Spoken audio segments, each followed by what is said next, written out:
Dear students, I am your Hindi teacher.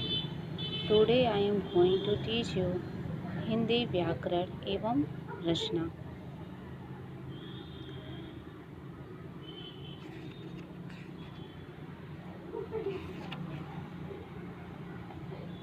You also open your book and open page number 5. Lesson first, भाषा, language.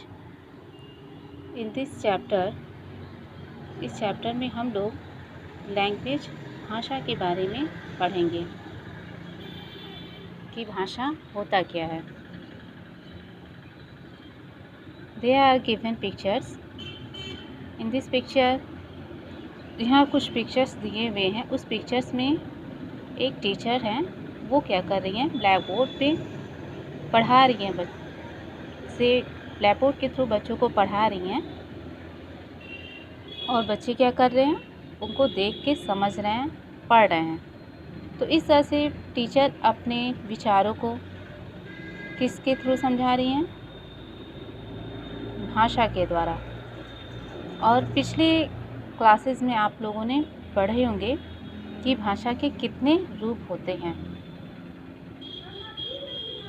तो भाषा के आपने 3 रूप पढ़े हैं, मौखिक भाषा, लिखित भाषा एंड सांकेतिक भाषा. लेकिन मुख्य रूप से भाषा के केवल 2 ही रूप होते हैं, मौखिक और लिखित. और भाषा होता क्या है, चलिए उसे आज हम फिर से रिवाइज कर लेते हैं. मानव के मन में अनेक विचार उठते हैं जिन्हें प्रकट करने के लिए वह भाषा का सहारा लेता है. भाषा वह साधन है जिसके द्वारा हम अपने भावों और विचारों को बोलकर अथवा लिखकर प्रकट करते हैं तथा दूसरे के विचारों को सुनकर या पढ़कर समझते हैं. जैसे भाषा का कार्य होता क्या है, हमें किसी से कोई बात कहनी हो तो हम उसे किस माध्यम से समझा सकते हैं, बता सकते हैं. वही क्या है, भाषा है. या तो हम किसी को बोलकर बताते हैं कुछ, या तो लिखकर या फिर संकेत करके. ठीक है. ऊपर बने चित्र में आपने देखा भी है कि अध्यापिका क्या कर रही हैं, विद्यार्थी. जैसे यहाँ एक बहुत सारे स्टूडेंट्स हैं और उसमें एक स्टूडेंट्स हैं जो ये है, इसका नाम क्या है, राजू. वो राजू से बोलकर प्रश्न पूछ रही हैं. और प्रश्न क्या पूछती हैं, कहते हैं कि राजू बताओ स्वतंत्रता दिवस कब मनाया जाता है. ओके. तो राजू क्या करता है, राजू सुनकर अध्यापिका की बात का जवाब दे रहा है. अध्यापिका मीन्स टीचर. कहने का अर्थ यह है कि हमें अपनी बातों को दूसरों तक पहुंचाने के लिए क्या करना पड़ता है, बोलना पड़ता है. बात सुनकर दूसरा व्यक्ति क्या करता है, उसे समझता है और फिर उसका आंसर देता है. जैसे कि आपके क्लासेस में जब आप क्वेश्चन आंसर लर्न कर देते हैं तो टीचर क्या करती हैं, आपसे प्रश्न करती हैं और आप उसका आंसर देते हैं. ठीक है. लेकिन आप यहाँ भी देखिए, जैसे कि पशु पक्षी भी होते हैं, बहुत सारे जानवर होते हैं, तो उन्हें तो भाषा आती नहीं है, लेकिन फिर भी क्या करते हैं, वो भी तो अपनी एक बात दूसरों तक पहुँचाते हैं.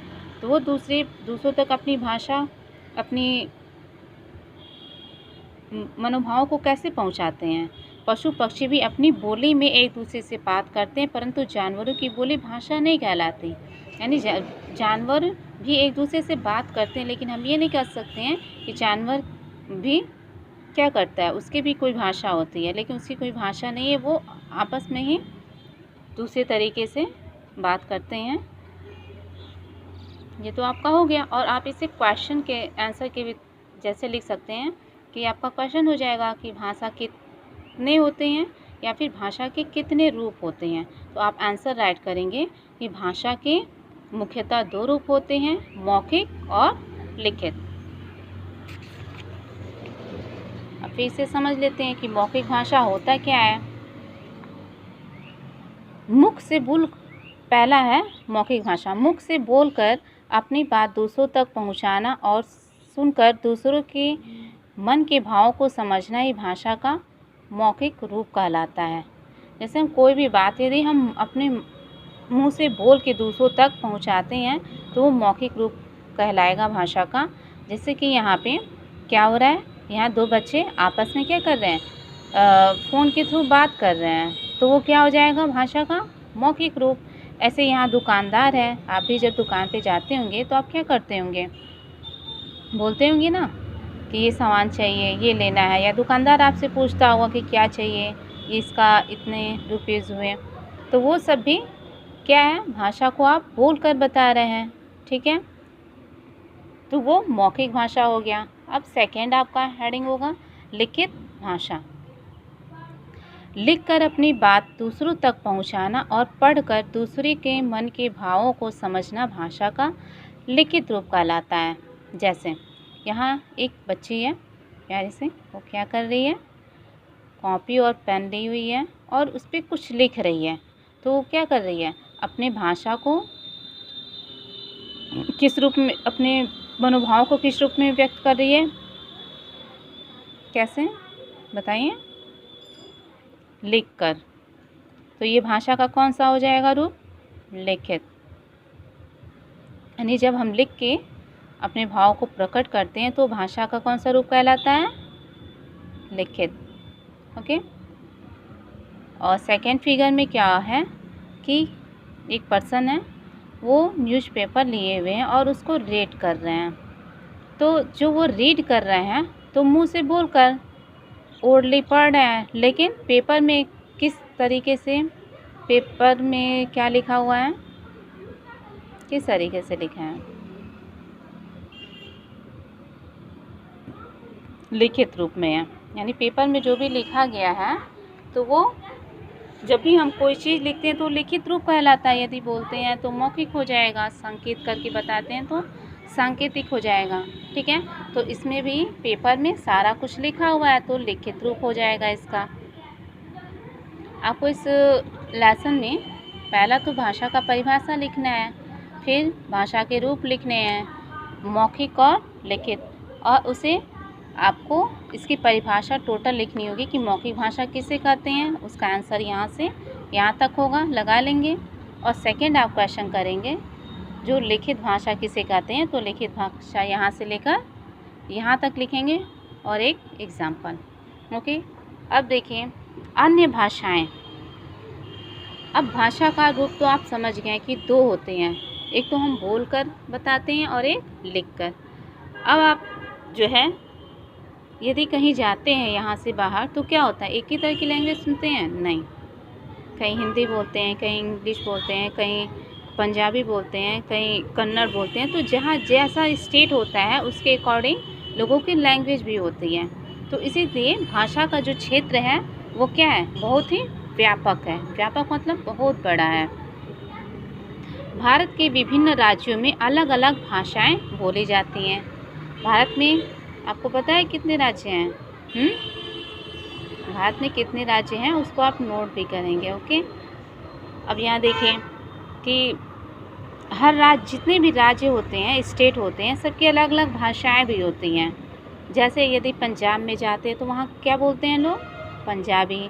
और कर्नाटक में जाते हैं तो कन्नड़, गुजरात में जाते हैं तो गुजराती, बंगाल में बंगाली, कश्मीर में कश्मीरी, महाराष्ट्र में मराठी, ठीक है।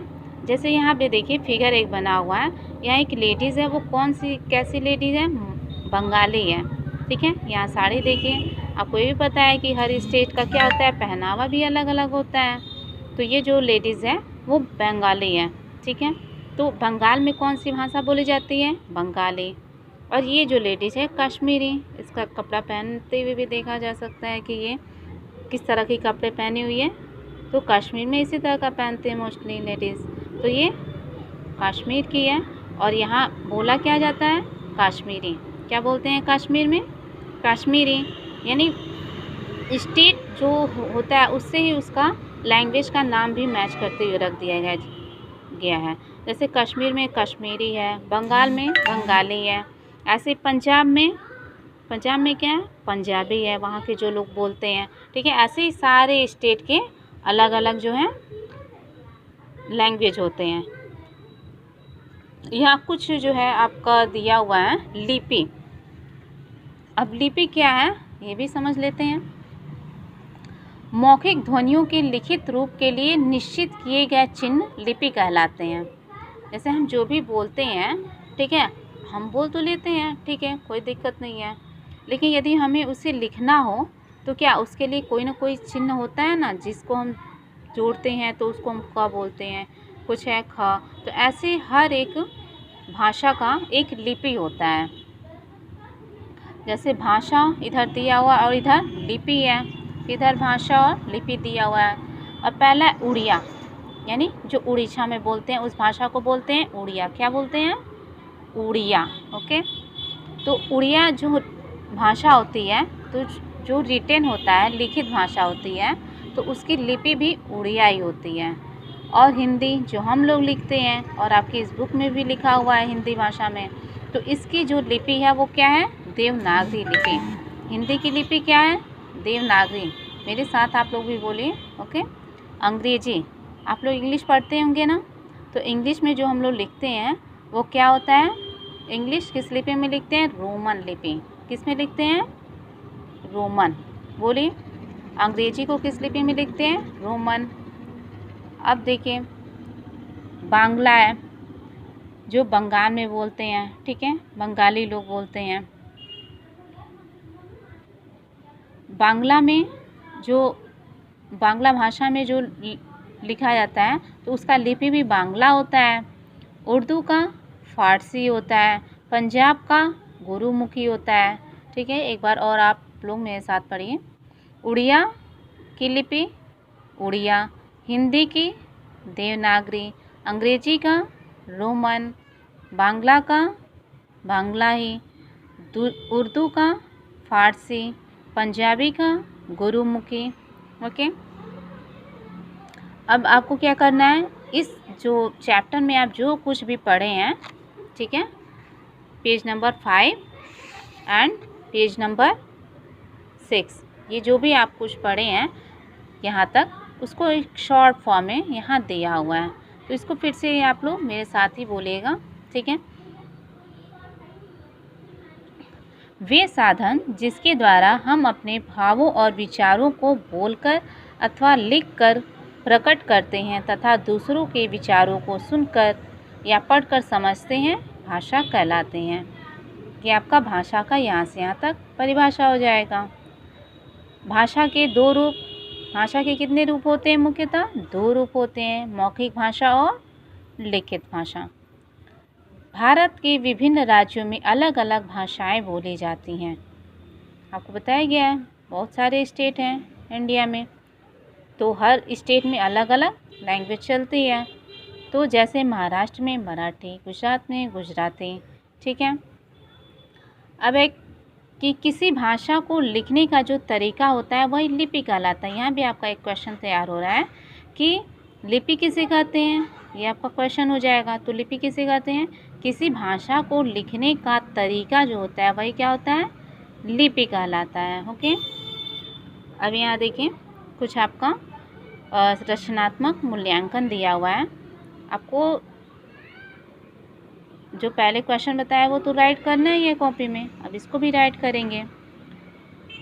प्रेमचंद का गोदान उपन्यास भाषा का कौन सा रूप है? प्रेमचंद एक बहुत ही प्रसिद्ध जो है हिंदी लेखक हैं और इनकी पुस्तिका है, इनका एक पुस्तक है गोदान। ठीक है, उपन्यास है। तो उपन्यास तो क्या किए हैं उन्होंने, लिखा है, तो कौन सी भाषा का प्रयोग किया होगा बताइए, यदि लिखे हैं तो। इसको आपको सोचना है और आंसर भी राइट करना है कॉपी में। कक्षा में कविता सुनना भाषा का कौन सा रूप है? कक्षा में क्या होता है, कविताएं सुनते हैं आप लोग, तो भाषा का कौन सा रूप है उसको आपको नोट करना है।